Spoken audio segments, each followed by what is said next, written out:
చేరిన మీ అందరికీ ప్రభువును రక్షకుడైన యేసుక్రీస్తు ప్రశస్తమైన నామంలో పరిశుద్ధాభిషేక అగ్ని పరిచర్య అంతటి తరపున వందనాలు, మా వందనాలు. బయట వాళ్ళు చెప్తారా? మా వందనాలు, వందనాలు. దేవుని సన్నిధి మనతో ఉండును గాక. చూడండి, యెషయా పుస్తకం 6వ అధ్యాయం 2వ వచన భాగాన్ని చదువుదాం. ఆయనకు పైగా శరాపులు నిలిచి ఉన్నారు, ఒక్కొక్కరికి 6 రెక్కలు ఉన్నాయి. ప్రతివాడు 2 రెక్కలతో మోకాన్ని, 2 కాళ్ళను కప్పుకొనుచు 2 ఎగురుతా ఉండెను. దేవదూతల గురించిన శ్రేష్టమైన అనుభవాన్ని మనం అధ్యయనం చేస్తూ ఉన్నాం. దేవదూతల జ్ఞానాన్ని గురించిన ప్రస్తావనలో అసలు దేవదూతలు ఉన్నారా, ఉంటే దేవదూతల స్థితి ఏంటి, వాటి నిర్మాణం ఏంటి, వాటి విధానాలు ఏమిటి, అసలు దేవుడు ఎందుకు దేవదూతలను తయారు చేశాడు, ఎన్ని రకాల దేవదూతల పరిచర్ల గురించిన వివరాలు బైబిల్లో ఉన్నాయి. ఇట్లా మనం అధ్యయనం చేస్తూ యెషయా పాస్టర్ గారు ఒక చక్కని దర్శనం చూశారు. ఆ దర్శనంలో సింహాసనానికి సమీపంగా సంచరిస్తూ, సింహాసనానికంటే పైకి గుర్తా గాన ప్రతిగానలు చేస్తూ సంచరిస్తున్న దేవుని దూతలు కనబడుతున్నారు.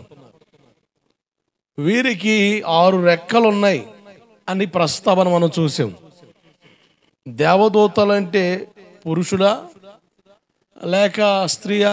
కొంతమంది దేవదూతల్ని స్త్రీ అలా సంబోధిస్తారు, అలా సంబోధిస్తారు.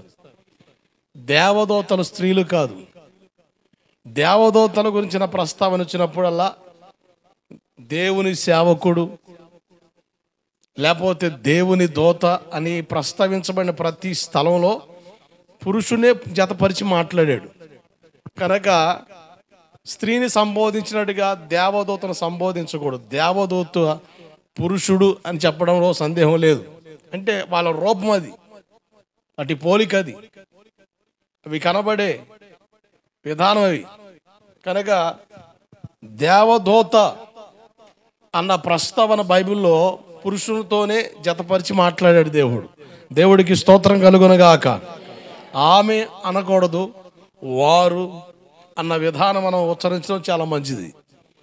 ఈ దేవుని దూతలకు 6 రెక్కలు ఉన్నాయి అని చెప్పి వదిలేసి ఉంటే అది వేరు, దాని గురించి పెద్ద మ్యాటర్ కాదు. కానీ 2 రెక్కలతో మొక్కని కప్పుకున్నాయి, 2 రెక్కలతో కాళ్ళు కప్పుకున్నాయి, 2 రెక్కలతో ఎగురుతా ఉన్నాయి అన్న క్లారిటీ అక్కడ నన్ను కొంచెం ఆలోచింపజేసింది.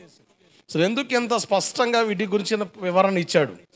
దేవదూతల రెక్కల గురించి ప్రస్తావించిన విధానం అరుదుగా కనబడుతుంది.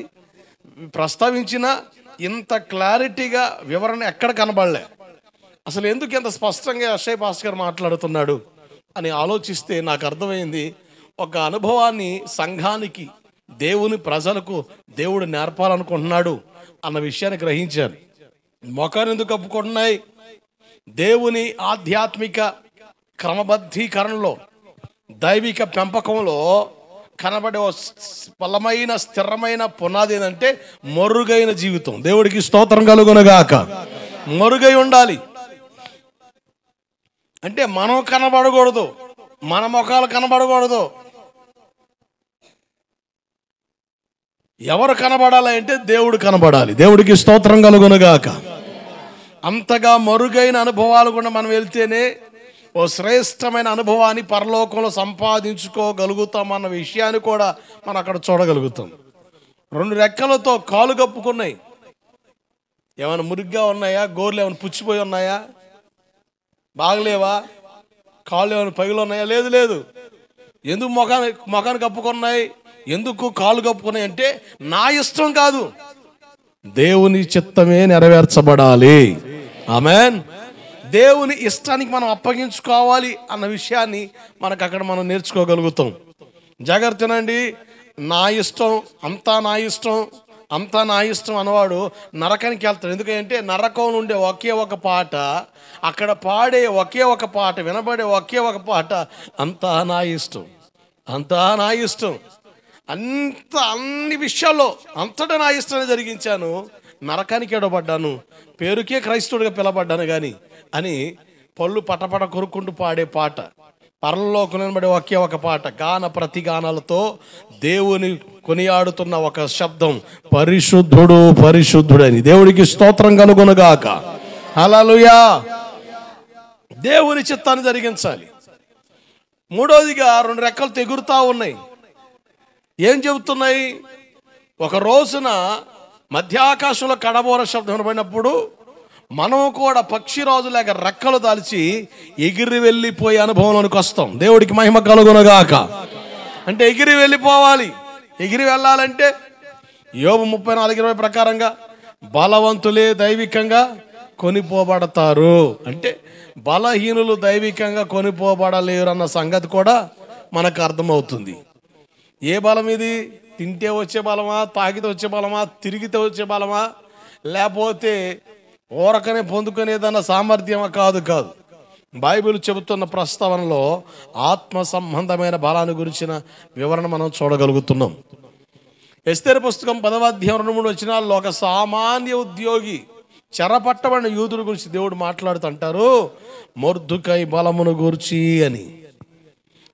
సంసోను బలమును గురించి అంటే సంసోను బలాఢ్యుడు, నాజీర్ చేయబడ్డాడు, ప్రతిష్ఠితుడు. మాట్లాడే ప్రస్తావన లేదు. కానీ ఒక సామాన్యుడు, చిరు ఉద్యోగి, చెరపట్టబడిన యూదుడు మొర్దుకైని గురించి దేవుడు అంటాడు, మొర్దుకై బలమును గురించి. ఏంటి మొర్దుకై బలం? కొంతమంది చూడండి, ఏంది నీ బలం, ఏంది నీకు అంత లెక్కలేంతనం, ఏముంది వెనకాల? మొర్దుకైని గురించిన ప్రస్తావన మనం చూస్తే, మొర్దుకై చెరపట్టబడిన యూదుడని, బెన్యామీను గోత్రికుడని. యాకోబు గారికి ఎంతమంది పిల్లలని చెప్పాను? వినాలి. ఎంతమంది పిల్లలు? 13 మంది. అంటే దీనాతో కలిపితే మగ పిల్లలు 12 మంది. దాంట్లో కడసారి వాడు, చివరి కొడుకు రాహేలు కంటూ ఆ ప్రసవ వేదంలో, ఆ నొప్పుల్లో ఆ బిడ్డను కంటూ ప్రాణాలు విడిచేస్తుంది, చచ్చిపోతుంది. ఆ చివరి క్షణాల్లో తల్లి బెనోని అని పేరు పెట్టుద్ది. బెనోని అంటే దుఃఖపుత్రుడు అని అర్థం. దుఃఖాన్ని కలిగించాడు వీడు, జీవితాంతం గుర్తుండిపోయే దుఃఖాన్ని కలిగించాడు వీడు, బెనోని. కానీ యాకోబు తండ్రి ప్రార్థిస్తాడు, అయ్యా వీడు దుఃఖపుత్రుడిగా ఉండకూడదయ్యా, వీడు బెన్యామినుగా మారాలి. అంటే బెన్యామిన్ అంటే అర్థం ఏంటంటే దేవుని కుడి చేతి పుత్రుడు. దేవుడికి స్తోత్రం కలుగునుగాక. దేవుని కుడి చేతులు ఏముంది? రాజదండం ఉంది. అంటే చెప్పకని చెబుతున్నాడు యాకోబు గారు, వీళ్ళని రాజులను చేయబరు అని. యాకోబు ప్రార్థన దేవుడు విన్నాడు. మొట్టమొదటి ఇశ్రాయేలు రాజు బెన్యామీను గోత్రికుడే సౌలు. దేవుడికి మహిమ కలుగునుగాక. బెన్యామీను గోత్రాన్ని దేవుడు ఆశీర్వదించిన కారణం ఏంటంటే తండ్రి ప్రార్థన. అంటే నీ కొరకు ప్రార్థించే ఒక వ్యక్తి ఉండాలి, నీ కొరకు కన్నీరు కార్చి ప్రార్థించే ఒక వ్యక్తి ఉండాలి. ఆ వ్యక్తి దైవజనుడు. అంటే ఒక సేవకుడు నువ్వు కలిగి ఉండాలి, ఒక సేవకుడు నువ్వు కలిగి ఉండాలి, ఒక సహవాసం నువ్వు కలిగి ఉండాలి. నీ కొరకు కన్నీరు కార్చే, నీ కొరకు ప్రార్థించే సేవకుడు నీకుంటే నువ్వు దుఃఖపుత్రుడవి ఉండొచ్చు, నీవు కుడి చేతి పుత్రుడిగా మారిపోతావు. దేవుడికి స్తోత్రం కలుగునుగాక. రెండవదిగా ఎస్తేరు పుస్తకం 2వ అధ్యాయం 20-21 వచనాలు మనం చూస్తే, తను ద్వారపాలకుడికి పనిచేస్తున్నాడు. తన పక్కన తనతో పాటు పనిచేసే వాళ్ళు రాజుగారిని చంపడానికి ప్లాన్ చేస్తున్నారు.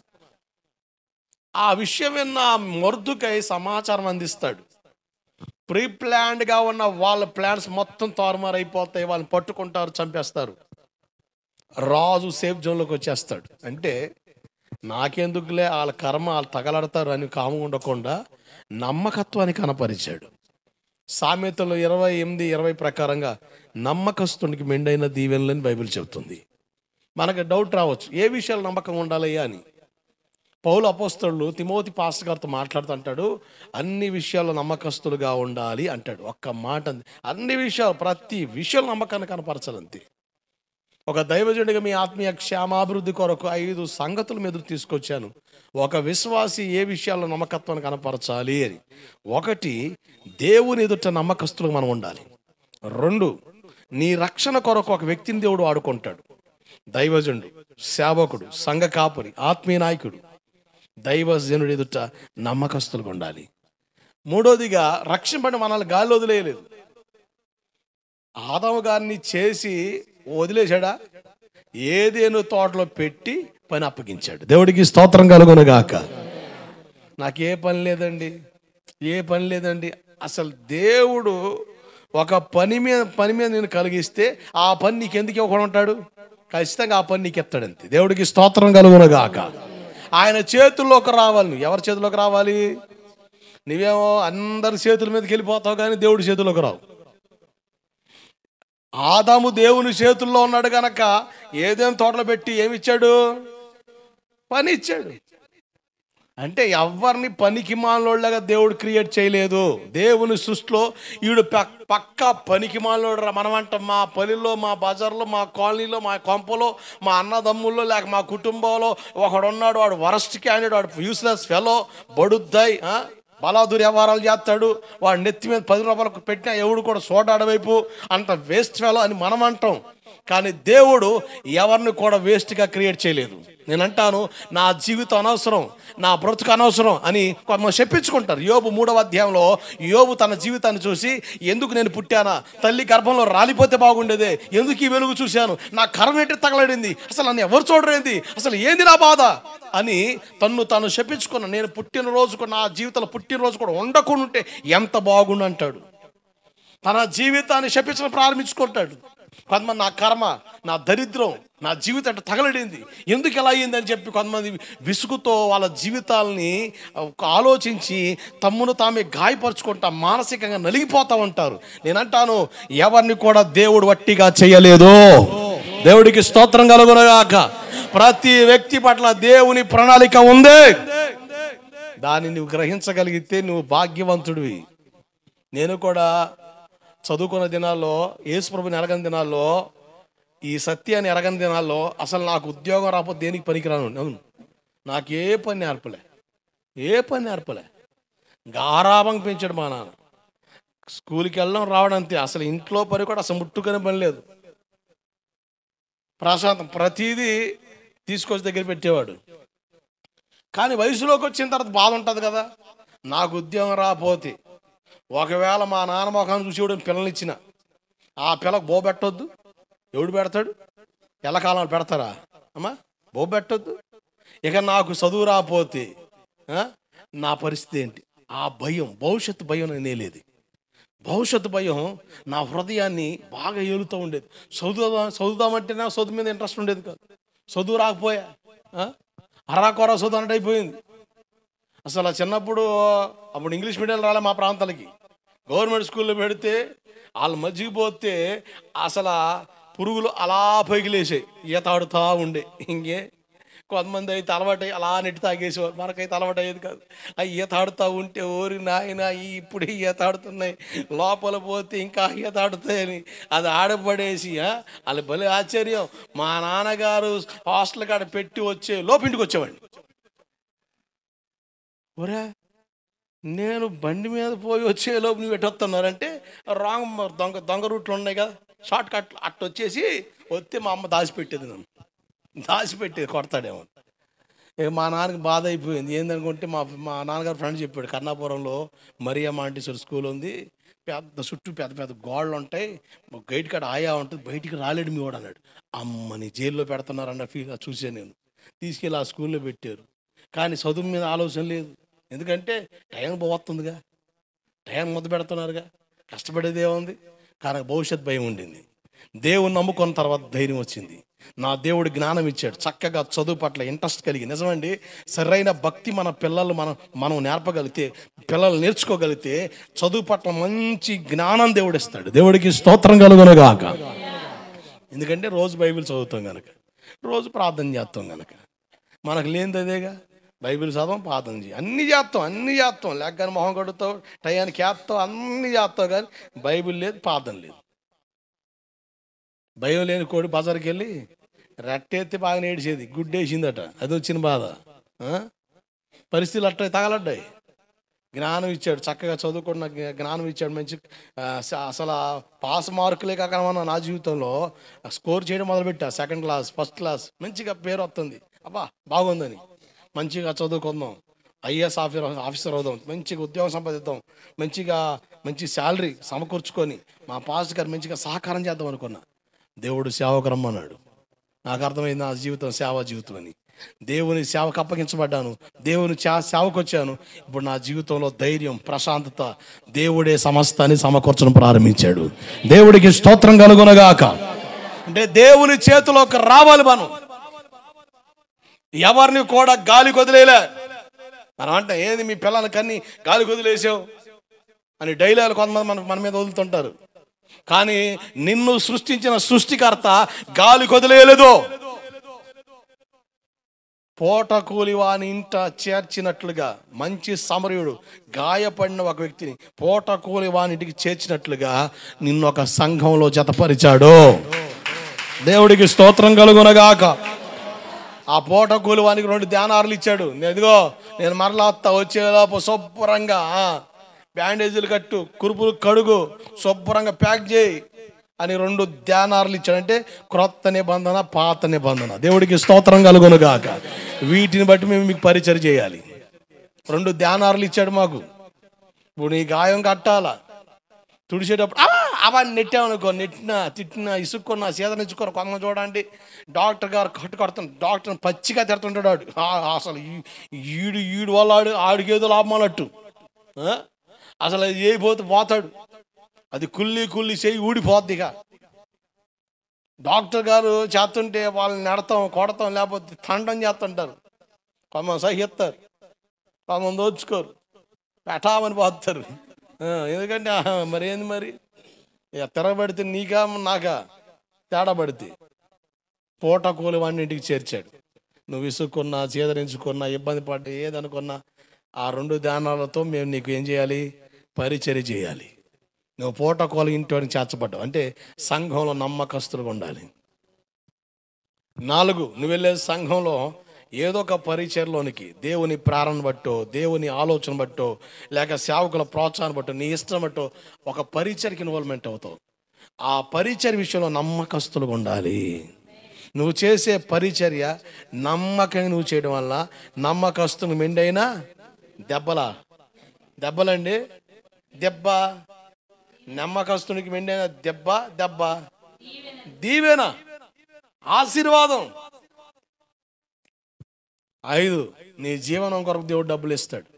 నా కష్టం, నా చెమట, నా రక్తం, అందరు నా కష్టం మీద బతికేస్తున్నారు, నేను లేకపోతే ఏమీ లేదు అన్న ఫీలింగ్ మనం తీయకూడదు. ఎందుకంటే దేవుడు కృప ఇస్తేనేగా, దేవుడు దయ చూపితేనేగా, దేవుడు కనికరిస్తేనేగా. అట్లా అనుకునే వాళ్ళ జీవితాల్లో, వాళ్ళ సంపాదనలో తృప్తి ఉండదు. నేను మరలా చెబుతున్నా, నువ్వు ఎంత సంపాదించుగాక సాటిస్ఫాక్షన్ ఉండదు. ఇది నాకు దేవుడిచ్చాడంటే ఆ 10 రూపాయల్లోనే సంతోషిస్తావు, ఆ 100 రూపాయల్లోనే ఆనందిస్తావు. దాంతో నువ్వు దేవుని స్తుతిస్తావు. కనుక ఆయన చేతికి 5 రొట్టెలు 2 చేపలు ఏమైపోయినాయి, 5,000 మంది ఆకలి తీర్చాయి. దేవుడికి స్తోత్రం కలుగునగాక. దేవుని స్తుతించాలి. నీ సంపాదన బట్టి దేవునికి స్తోత్రం చెబుతూ డబ్బులు ఖర్చు పెట్టే విషయంలో కూడా నమ్మకత్వాన్ని కనపరచాలి. నీకు డబ్బులు ఉంటే కొంతమంది ఇక చూసుకో, ఎరువేస్తారుగా, వేయడం సిందేయడమేగా. ఇక తర్వాత నకనకలాడుతూ చూస్తాడు ఎవడెత్తాడని. ఇక అటువంటి పనులు చేస్తూ ఉంటారు.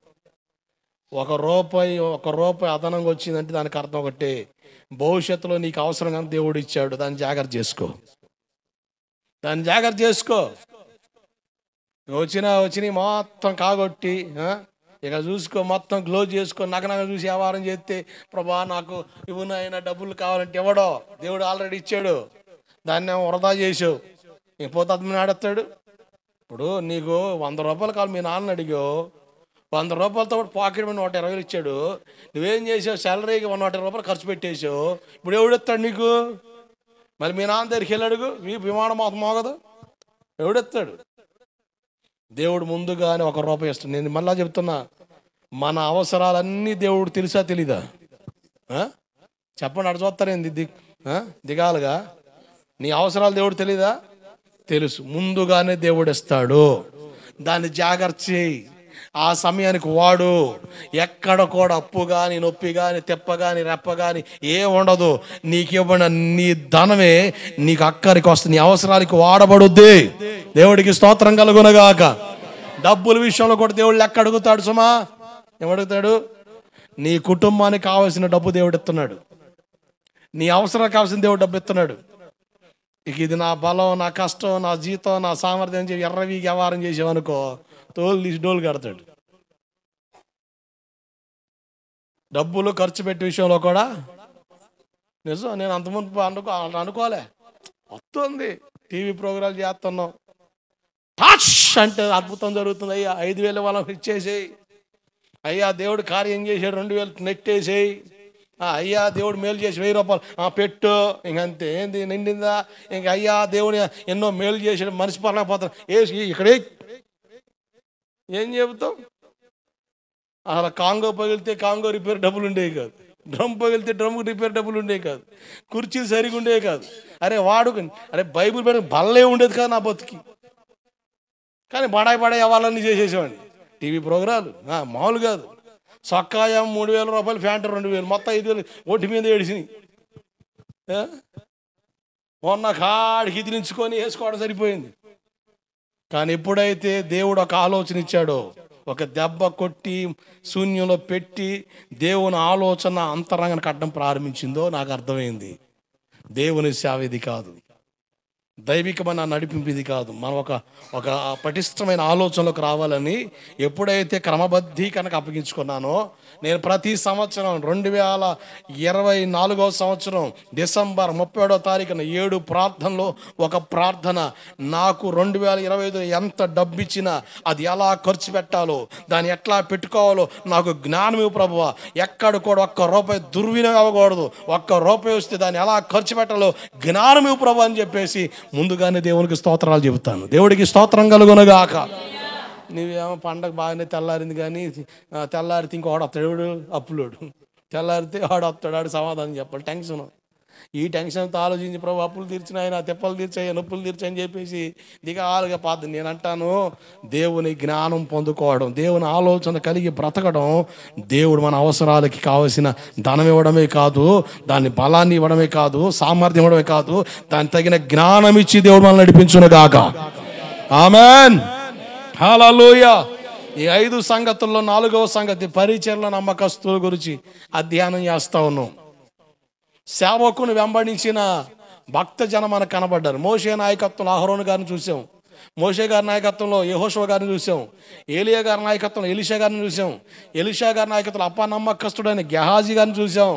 క్రొత్త నిబంధనలోకి వస్తే పౌలు గారి దగ్గర చాలామంది ఉన్నారు, తర్ఫీదు పొందిన వాళ్ళు, బలపడిన వాళ్ళు, సంఘాలు బలపరుచుకున్న వాళ్ళు చాలామంది ఉన్నారు. కానీ ఒకే ఒక వ్యక్తి గురించి, నా ప్రియమైన కుమారుడు, నిజ కుమారుడు అని పదే ప్రస్తావించిన తిమోతిని గురించిన వివరాలు మీకు ఇచ్చాను. అంటే సేవకు శిష్యరికానికి వచ్చిన వాళ్ళు, సేవకు సమర్పించుకున్న వాళ్ళు, సేవకు అప్పగించుకున్న వాళ్ళు ఎట్లా నమ్మకత్వాన్ని కనపరిచారో, ఆ నమ్మకత్వం ఎంత ఆశీర్వాదం ఇచ్చిందో చెప్పాను. మరి సేవ చేయడానికి ప్రతి ఒక్కరిని దేవుడు పిలిచాడు. నేను మరలా చెబుతున్నాను, మనందరం సేవ చేయాలి, దేవుని పనిలో పాలిభాగస్తులు అవ్వాలి. పాస్టర్ గారి పని అది. ఏది నా పని? గాడిది పని గాడిది చేయాలి, కుక్క పని కుక్క చేయాలి. బల్ల సిద్ధపరచడం, అభిషేకించబడి ప్రతిష్ఠించబడి, అది నా పని. బలిపీఠం నిలబడి ఉపదేశం ఇవ్వడం నా పని. బలిపీఠం పైన జరిగే పరిచర్య ఉంది, బలిపీఠం కింద జరిగే పరిచర్య ఉంది. బలిపీఠం పైన జరిగే పరిచర్య యాజకత్వంలో ప్రతిష్ఠితులు జరిగించాలి ఇవి. కానీ బలిపీఠం కింద జరిగే పరిచర్య అక్కడున్న లేవి గోత్రికులు, ఎక్కడ? ప్రత్యక్ష గుడారం. సంఘానికి వచ్చేపాడికి విశ్వాసులకు దేవుడు అవకాశం ఇచ్చాడు. దేవుడికి స్తోత్రం కలుగునుగాక. హల్లెలూయా. ప్రత్యక్ష గుడారంలో అయినా యాజకులు ఉన్నారు, ప్రధాన యాజకుడు ఒకడే. సంవత్సరానికి ఒక్కసారి ప్రత్యక్ష గుడారంలో 3 భాగాలు ఉంటాయి. అతి పరిశుద్ధ స్థలానికి వెళ్తాడు. యాజకులు పరిశుద్ధ స్థలంలో ఆవరణలో పరిచర్య చేస్తారు. ఈ యాజకులకి సహకారంగా ఒక యాజకుడి దగ్గరికి గొర్రె తెచ్చారనుకోండి, గొర్రెను యాజకుడే కోసి ఆ రక్తం ఆయనే బట్టి ఆ ప్లేట్లు పట్టుకొని మళ్ళా ఆ బలిపీఠ మీద రక్త ప్రోక్షణ చేసుకుంటా వెళ్ళి మొత్తం చిలకరిస్తూ వెళ్ళి మళ్ళీ ఒక పక్కన ఆ వధించబడిన ఆ గొర్రెను తగలబెట్టాలి, బూడిద చేయాలి. శ్రేష్టమైన వాటిని పక్కన పెట్టి బూడిద చేయాలి. ఆ బూడిదని కూడా ఒక ప్లేట్లు ఎత్తాలి. ఇదంతా ఒక్కడే చేస్తే ఎట కుదురుద్ది? కనుక ఒక పక్కన యాజకుడు చేస్తూ ఉంటే టపా టపా టపమంటూ. ఏమండి, హాస్పిటల్కి వెళ్ళండి, డాక్టర్ గారు ఒక్కడే ఉంటాడా, నర్సులు కూడా ఉంటారా? అసిస్టెంట్ డాక్టర్ ఉంటారా? ఉంటేనే కదా అది జరిగేది. అన్నిటికీ చేస్తున్నాడు అనుకోండి, పేషెంట్లు ఏమైపోతారు, మధ్యలో ప్రాణాలు వదిలేస్తారు. అంతేందుకని ప్రతి పనిలో, పొలం పనికి ఎవరో ఒకరు తోడు ఉండొద్దు, ఖచ్చితంగా సేదోడు ఉంటేనే టకా టకా టకా పని రన్ అవుద్ది. అట్లాగే పరిచర్లో కూడా సహకారంగా దేవుడు ఆ రోజులో లేవీయులకు ఇచ్చాడు. చూడండి, ఇర్మియా పుస్తకం 33:22.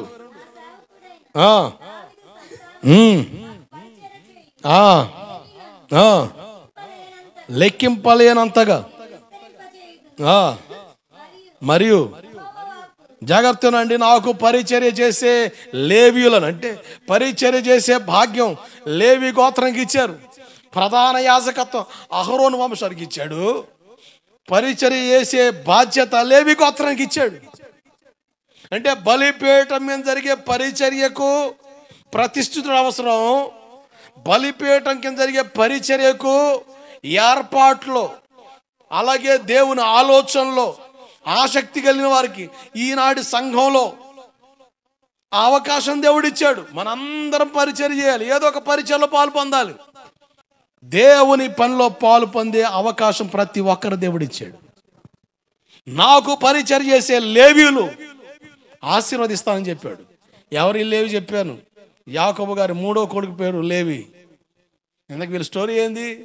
వాళ్ళ చెల్లి చెరపబడిందని ఒక పట్టణం రక్త మరకలతో నింపేశారు. ఓచకోత నరకడం మొదలు పెడితే అసలు ఒక్క చేతితోనే చేతికి పట్టుకున్న కత్తి ఇంకో చేతికి మార్చుకొని నరుక్కుండా వచ్చేసారు ఒక్కొక్కరు. మీరు సినిమాలో చూస్తారు ఏంటి, బ్లాస్టింగ్ గ్రాఫిక్స్లో చూస్తారు.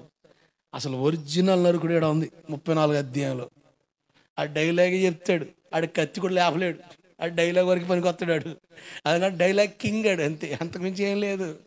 ఒరిజినల్ నరుకుడు పట్టణంలో పురుషుల్ని ఒక్కని విడవకుండా తెల్లారే లోపు రక్తపాతం చేసి పడేశారు, అంతే. శపించబడ్డారు, తండ్రే శపించాడు. వీళ్ళు కోపిస్తులరా, వీళ్ళ సంఘంలో చేరొద్దు అంటే వీళ్ళ పిల్లల్ని ఎవరు పెళ్లి చేసుకోవద్దు, వీళ్ళ కొంపలకి ఎవరు పిల్లల్ని ఇవ్వద్దు రా నాయన, వీళ్ళు దుర్మార్గులరా అని శపించబడిన లేవి గోత్రాన్ని దేవుడు ఆశీర్వదించిన కారణం దేవుని పక్ష నిలబడ్డారు. కత్తి చేత పట్టుకొని దేవునికి ఇష్టం లేని వాటిని మొత్తం తొలగించుకున్నారు, తమ్మును తాము ప్రతిష్ఠించుకున్నారు, యాజక ధర్మంలోకి వచ్చారు. దేవుడికి స్తోత్రం కలుగునగాక. వీళ్ళ మనోనేత్రాలు తెరబడ్డాయి. ఊరీము తుమ్మిము నీ భక్తుని కలవో అంటే దేవుని యాజకత్వ ధర్మంలో భాగ్యవంతులుగా మిగిలారు వీరు. మనోనేత్రాలు తెరబడ్డాయి. మన మనోనేత్రాలు తెరబడాలి, వెలిగించబడాలి. నీ నేత్రాలు తెరబడితేనే ఆత్మ సంబంధమైన సంగతులు నీకు అర్థమవుతాయి. యెషయా పుస్తకం 6వ అధ్యాయం 1వ వచనంలో ఒక మాట ఉంది, రాజు అయిన ఉజియా మృతి పొందిన సంవత్సరమున, అంటే రాజు అయిన ఉజియా బ్రతికున్నంత వరకు యెషయా ప్రవక్తకు పరలోక దర్శనం లేదు. నేత్రాలు మూయబడ్డాయి. 1వ అధ్యాయం 2వ అధ్యాయం 3వ అధ్యాయం 4వ అధ్యాయం 5వ అధ్యాయంలో సేవ చేశాడు, ప్రవచించాడు. కానీ రోషంగా గర్వంగా లెక్కలేని తనగా మాట్లాడాడు యెషయా ప్రవక్త గారు. 6వ అధ్యాయం తర్వాత దేవుని పరలోక మర్మాలు చూస్తూ ప్రవచించడం ప్రారంభించాడు. ఆదికాండం 3:15 తర్వాత యేసుప్రభు మొదటి రాకడ ప్రవచనాల గురించి స్పష్టంగా ప్రవచించిన ప్రవక్త ఎవరన్నా బైబిల్లో ఉన్నారంటే అది యెషయా పాస్టర్ గారే. దేవుడికి స్తోత్రం కలుగునగాక. హల్లెలూయా. యెషయా గ్రంథంలో ఎన్ని అధ్యాయాలు ఉన్నాయి? 66 అధ్యాయాలు. బైబిల్ ఎన్ని పుస్తకాలు ఉన్నాయి? It's a mini Bible. యెషయా గ్రంథం ఒక చిన్న బైబిల్ లాంటిది.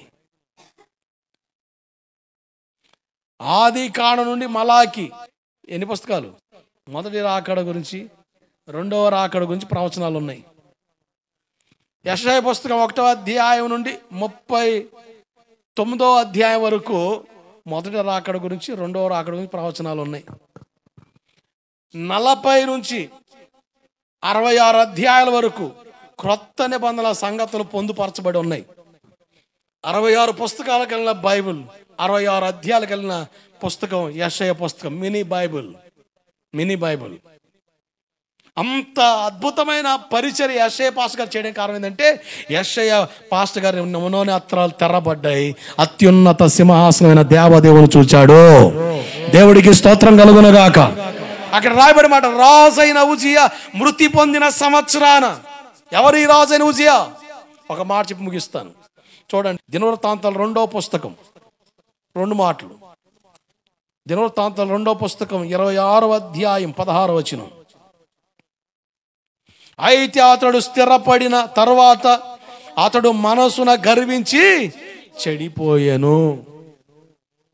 నీ నేత్రం, మనోనేత్రం, అండర్స్టాండింగ్ ఐస్, మనోనేత్రం వెలిగించబడకపోవడం కారణం ఏంటంటే, మనసున గర్వించి చెడిపోయిన ఉజియా బ్రతికున్నంత వరకు, అంటే గర్వం, లెక్కలేనితనం, అహం యెషయా పాస్టర్ గారిలో ఉంది.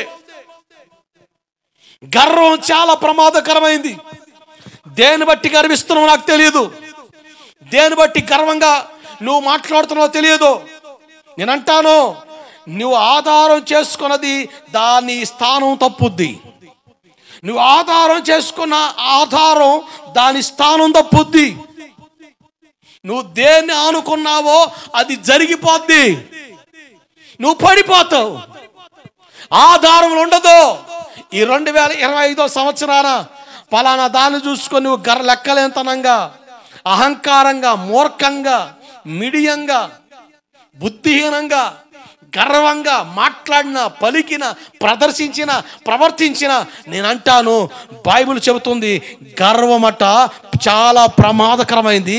అది నిన్ను నష్టానికి, నాశనానికి, నరకానికి తీసుకెళ్ళిపోద్ది. దేవదూతల సృష్టిలో లూసిఫర్ అనే ఒక సంగీత విద్వాంసుడి గురించిన వివరణ పరిశుద్ధ గ్రంథంలో చూడగలుగుతాం. లూసిఫర్ ఇతడు సంగీత విద్వాంసుడు. ఉన్నతమైన స్థలంలో పెట్టాడు. మండుతున్న రాళ్ల మధ్యలో ఉండేవాడట. స్పెషల్ ప్లేస్ ఇచ్చాడు. లూసిఫర్ వాయిస్తుంటే మంత్రముగ్ధుడైపోయేవాడట.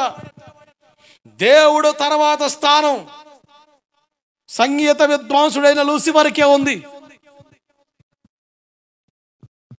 దేవుని సముఖంలో ఈ వ్యక్తి అనుకున్నాడు, ఒక్క మెట్టే కదా నేను తక్కువ, అది ఎక్కితే ఐఎమ్ ద గాడ్. ఆ ఒక్క మెట్టు పైకి వచ్చానా నేను దేవుడిగా మారిపోతా. నేను ఒకరికాడ పని చేసేదేంది, నేనే దేవుడు అవుతా అని దాదాపు 33,000 కోట్ల దేవదూతల్ని మాయ చేశాడు లూసిఫర్. గర్వించి, అతిశయించి, అహంకారంతో మూర్ఖంగా ప్రవర్తించి దేవదూతల్లో ఉన్నతమైన స్థానం కలిగిన లూసిఫర్ నెట్టివేయబడ్డాడు. దానికి కారణం గర్వం. గర్వం చాలా ప్రమాదకరమైంది. తగ్గించుకున్నవాడు హెచ్చించబడతాడు, హెచ్చించుకున్నవాడు తొక్కబడతాడు. అనగా త్రొక్కబడతాడు. ఎవడు తొక్కుతాడు? మనుషులు కాదు, దేవుడే. కాలమే సమాధానం చెప్పుద్ది, కాలమే పరిష్కారం చూపిస్తుంది. గర్వం చాలా ప్రమాదం. మనం అంటాం నాకు టైం వస్తుందరా. Every dog has a day. ఏందట? ప్రతి కుక్కకు, అబ్బా కుక్కతో పోల్చుకుంటున్నాడు మావాడు. ఎవరీ డాగ్ హాస్ ఏ, నాకు ఒక టైం వస్తే యోసేపు టైం వచ్చింది. అన్నల విషయంలో వ్యతిరేకించలేదు. యోసేపు అన్నలకి ఆధారం నిలబడ్డాడు. అన్నల అక్కలు తీర్చాడు. ఎవరైతే దుర్మార్గంగా, అవినీతిగా ప్రవర్తించి యోసేపును సంపదలిచి అమ్మివేశారో అదే అన్నలు యోసేపు దగ్గరికి వచ్చినప్పుడు నా టైం వచ్చిందని చెప్పి చెలరేకుండా వారికి ఆధారంగా నిలవడానికి కారణం ఏంటంటే, ఒకటే, తను తాను తగ్గించుకొని దేవుని ముఖాన్ని చూశాడు యోసేపు. దేవుడికి స్తోత్రం కలుగునగాక. గర్వం చాలా ప్రమాదకరమైంది. అంధత్వాన్ని కలిగించే రెండు పరిస్థితులు ఉన్నాయి, రెండు విషయాలు ఉన్నాయి బైబిల్లో. తిమోతి 2వ పత్రిక 3వ అధ్యాయం 4వ వచనం. త్వరగా మిగతా విషయాలు వచ్చే వారం చూద్దాం. తిమోతి 2వ పత్రిక 3వ అధ్యాయం 4వ వచనం.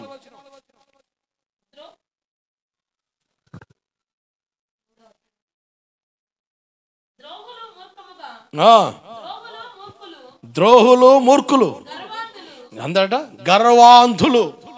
గర్వ ప్లస్ అంధత్వం అంటే గర్వం గుడ్డితనాన్ని కలిగిస్తుంది. గర్వాంధులు ఈరోజు ప్రపంచం పాడవడానికి కారణం ఇద్దరు వల్లే. ఒకటి గర్విష్ఠులు, 2 కామాంధులు. ఎవరు చెప్పండి? కామాంధులు. గర్వంతో చెలరేగుతున్న ఒక మోక వలన దేశాలు పాడవుతున్నాయి. కామాంధులు. ఎన్ని చట్టాలు రాని ఢిల్లీలో నిర్భయ ఒక అమ్మాయిని ఒక బస్సులో కిరాతకంగా పాడు చేసి పోతున్న బస్సులో నుంచి విసిరేస్తే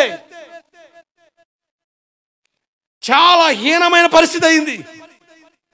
నిర్భయ చట్టం పుట్టింది. రోజుకి ఎంతమంది మానభంగాలు తీస్తున్నారు, గ్రూపులుగా చేరి ఎంతమందిని పాడు చేస్తున్నారు. ప్రియాంక రెడ్డి ఒక వెటర్నరీ డాక్టర్ని కిరాతకంగా మానభంగం చేసి చంపారు. వాళ్ళ మీద కేసు రన్ అవుతుంది. అదే టైంలో వైజాగ్ ఏరియాలో ఆటో నడుపుతున్న ఒక వ్యక్తి 4 పోగేసుకొని ఒక ఆమెను బలవంతంగా పాడు చేశాడు. చట్టాలు మారుతున్నాయా? చట్టమా తుపాకీ గొట్టమా? చట్టాలు మారుస్తున్నాయి మనుషుల్ని. ఎన్ని చట్టాలను రాని వాడిని చుట్టంగా మార్చేస్తున్నాడు. గర్వాంధులు, కామాంధులు, ఈ 2 అంధత్వాలు ప్రపంచాన్ని ఏలుతున్నాయి. అందుకనే ప్రపంచం నాశనం వైపు వెళ్తుంది. జాగ్రత్త సంగమా. ఒక విశ్వాసి, ఒక వ్యక్తి పాడవడానికి కారణం గర్వం, కామం. కామాంధులు, గర్వాంధులు.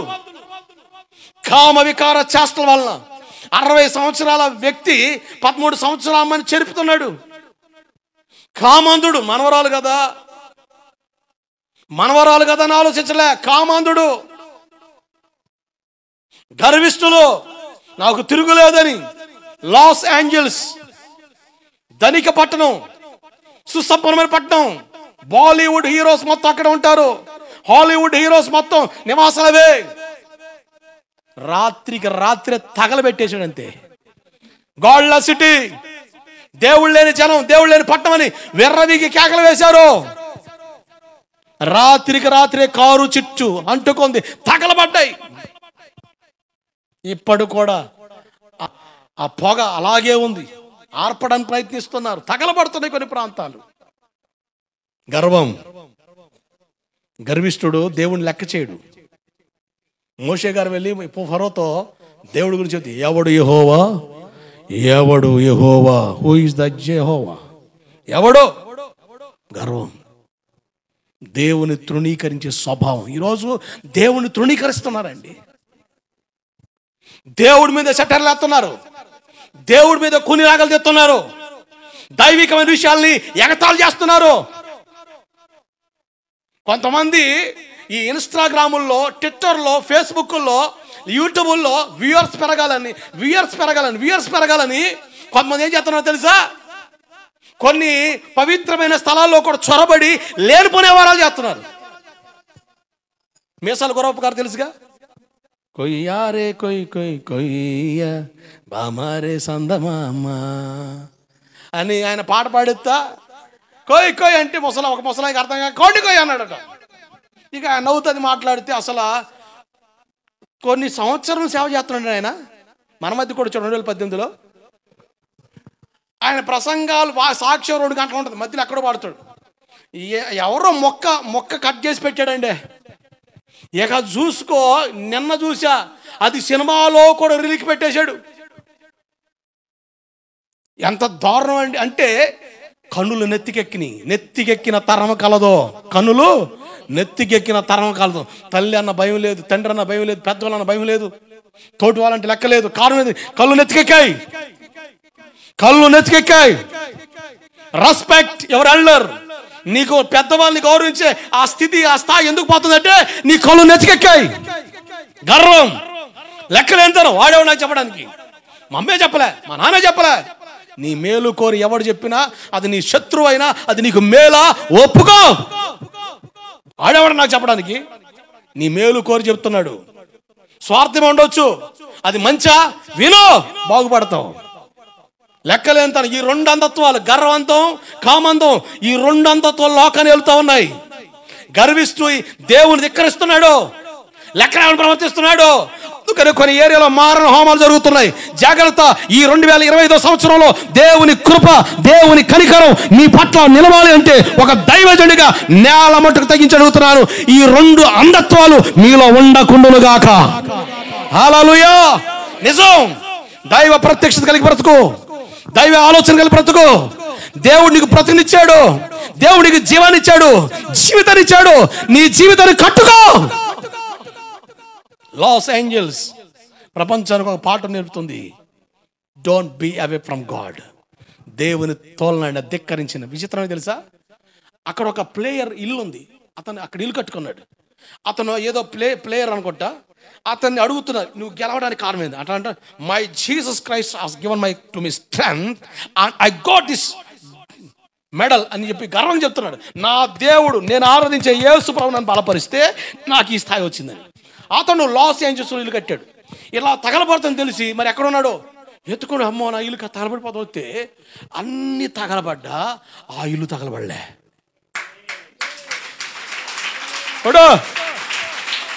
ఆ ఇల్లు తగలబడలే. ఏడుతున్నాడు, నా దేవుడు నా ఇంటిని కాపాడాడు. చుట్టుపక్కల ఇల్లు మొత్తం తగలబడుతున్నాయి. డబ్బు, పరుపులు అన్ని తగలబడిపోతున్నాయి. కొన్ని కోట్లు ఖర్చు పెట్టి 30 లక్షలు ఇల్లు కడితే రికార్డు. కోట్లు విలాసవంతం. ఆ ఇళ్లలోనే సినిమా హాల్ ఉంటుంది, ఆ ఇళ్లలోనే కారు వెళ్ళిపోద్ది, విలాసవంతమైన కొంపలు, కొన్ని కోట్లు, లగ్జరియస్ లైఫ్. దాంట్లోనే విల్లాస్ ఉంటాయి, బార్స్ ఉంటాయి, స్టూడియోస్ ఉంటాయి. అసలు విలాసవంతమైన కొంప. తగలబడిపోతున్నా. రాత్రికి రాత్రే టాప్ 10 డబ్బున్నోడు కడు బీదవాడిగా మారిపోయాడు. ఎవడన్నా రొట్టె తిందామని ఆలోచనలోకి వచ్చేసాడు. కారణం విర్రవి గారు జనవరి 5వ తారీఖున వాళ్ళు పెట్టిన ఆ ఫంక్షన్లో, ఆ ఆర్గనైజేషన్లో వాళ్ళు దేవుని ధిక్కరించడం వల్ల రాత్రికి రాత్రి తగలబెడితే కడు దీన స్థితికి వచ్చేసాడు. కట్టుకోవడం, బట్ట మార్చుకోవడం లేదు, ఇల్లు లేవు, తినడానికి ఏమి లేవు, మొత్తం తగలబడిపోయి. ఈ వ్యక్తి ఇంటిని దేవుడు కాపాడాడు. ఈ పాఠం ఏంటి తెలుసా, దేవుని నమ్ముకున్న వారిని దేవుడు కాపాడుతాడు, దేవుడు కాపాడుతాడు. ఆ ప్రాంతంలో దేవుని మందిరం ఉంది, అంతా తగలబడుతున్నాయి. దేవుని మందిరాన్ని దేవుడు కాపాడాడు. గట్టిగా హల్లెలూయా. నీకు అర్థం అవ్వాలి, నేను దేవుని నమ్ముకుంటేనే నా జీవితం, నా బతుకు, నా దిక్కు, నా స్థితి, నా స్థాయి, నా జీవితం దేవుడు అని రా.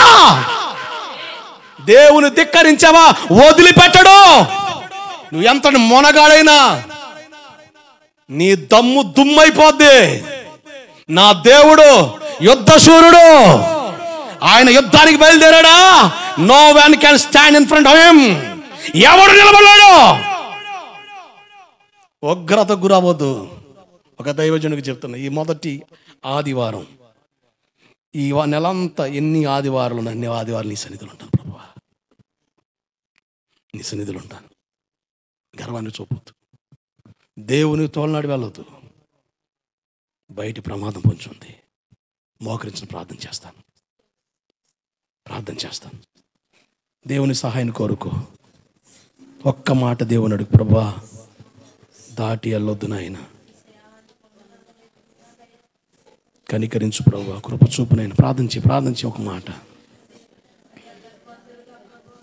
గర్వాంధులు, కామాంధులు, ఈ రెండు అంధత్వాలు దేశాన్ని ఏలుతా ఉన్నాయి. అందుకనే ప్రపంచం నాశనానికి ఎడబడుతుంది. సంగమా, మనలో ఈ గర్వాంధం, కామాంధత్వం వల్ల ఉండకూడదు. మన కన్నులు తెరబడాలి. అయ్యా నా కన్నులు తెరవయ్యని అడుగు.